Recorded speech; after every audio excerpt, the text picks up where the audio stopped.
Ребята, если вы хотите пожарить шашлык на 1 мая в каком-нибудь национальном парке, например, на Фружской горе, вам надо знать, что к вашей машине подойдет входы в парк какой-нибудь человечек в жилете, например, зеленом или оранжевом, и будет искать билетик, продавать билетик на 300 динаров, 500 динаров, и он вам скажет: вот этот билет, и вы можете парковать вашу машину где-нибудь в парке на весь день.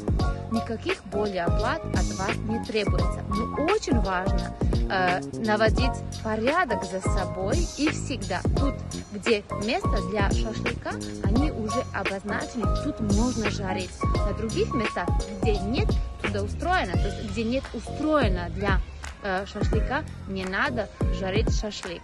Спасибо вам всем, охраняем вместе природу и любим друг друга. Берегитесь и наслаждайтесь в праздники.